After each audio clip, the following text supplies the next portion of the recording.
નમસ્તે મિત્રો, સ્વાગત છે ફરી એકવાર આપણી યુટ્યુબ ચેનલ નકુમ અશોકમાં। આજના વિડીયોમાં વાત કરવાના છીએ જૂનાગઢ કૃષિ યુનિવર્સિટી ખાતે મગફળી તેમજ જે સોયાબીનનો પાક છે તેનું બિયારણનો જથ્થો છે તમને મળવાને પાત્ર રહેશે। તેના માટે ઓનલાઈન અરજી છે તે કરવાની રહેશે।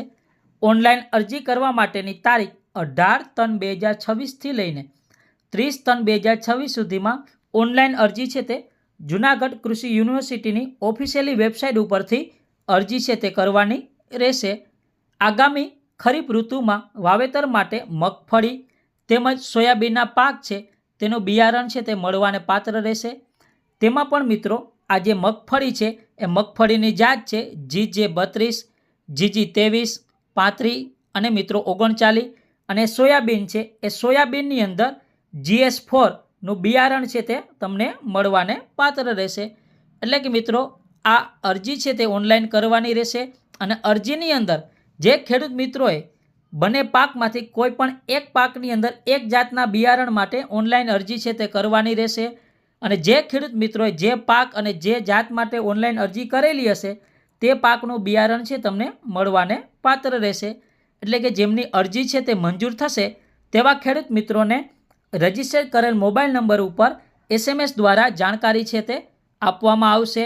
અને ખાસ મિત્રો જેમની અરજી મંજૂર થશે તેમને બિયારણ લેવા માટે રૂબરૂ છે તે જૂનાગઢ કૃષિ યુનિવર્સિટીના ગેટ નંબર 3 ઉપર જાતે જ મિત્રો જૂનાગઢ ખાતે રૂબરૂ આ બિયારણ લેવા માટે આવવાનું રહેશે।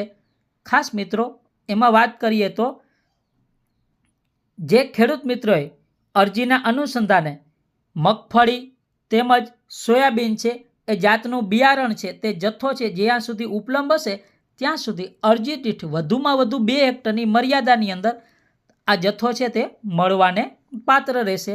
જેમાં મગફળી છે એ મગફળીની અંદર 10 બેગ એટલે 300 કિલો દોડવા, અને સોયાબીન છે જેની અંદર વધુમાં વધુ 5 બેગ એટલે કે 125 કિલો છે એ મળવાને પાત્ર રહેશે।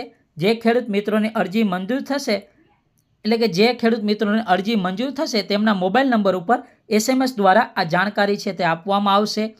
અને રજિસ્ટર્ડ મોબાઈલની અંદર જો DND એક્ટિવ હોય, ડુ નોટ ડિસ્ટર્બ એક્ટિવ હોય તો SMS છે તે ન મળતો હોય। અને ઘણી વખત છે એ મોબાઈલની અંદર નેટવર્કનો પ્રોબ્લેમ કે અન્ય કારણોસર પણ SMS છે તે મળતો નથી। હવે ઘણી વખત એવું પણ બને છે ઘણા બધા ખેડૂત મિત્રોની અરજી મંજૂર થાય અને એમને પણ SMS છે તે ઘણી વખત ન મળતો હોય તો ખાસ કૃષિ યુનિવર્સિટીની ઓફિશિયલી વેબસાઇટ ઉપર જઈ અને આ લિસ્ટ છે તમે જોઈ શકો છો। જે ખેડૂત મિત્રોની અરજી મંજૂર થઈ હશે તે ખેડૂત મિત્રોનું આ લિસ્ટની અંદર નામ હશે, એટલે કે આ લિસ્ટની અંદર તમે જોઈ શકો છો। અને ખાસ જે ખેડૂત મિત્રોના લિસ્ટમાં જણાવેલ તારીખથી બિયારણ લેવા માટે એ જૂનાગઢ ખાતે રૂબરૂ આવવાનું રહેશે। અને વધુ માહિતી માટે અહીં જે ઓફિશિયલી વેબસાઇટ આપેલી છે જૂનાગઢ કૃષિ યુનિવર્સિટી વેબસાઇટ છે તેના ઉપર જઈને પણ તમે જોઈ શકો છો। અને વધુ માહિતી માટે અહીં જે ફોન નંબર આપેલા છે એ ફોન નંબર ઉપર તમે સંપર્ક છે તે કરી શકો છો। જો મિત્રો આ વિડીયો સારો લાગ્યો હોય તો લાઇક કરજો, શેર કરજો, અને અમારી ચેનલની અંદર નવા હો તો ચેનલને સબસ્ક્રાઈબ કરવાનું પણ ભૂલતા નહીં। ધન્યવાદ।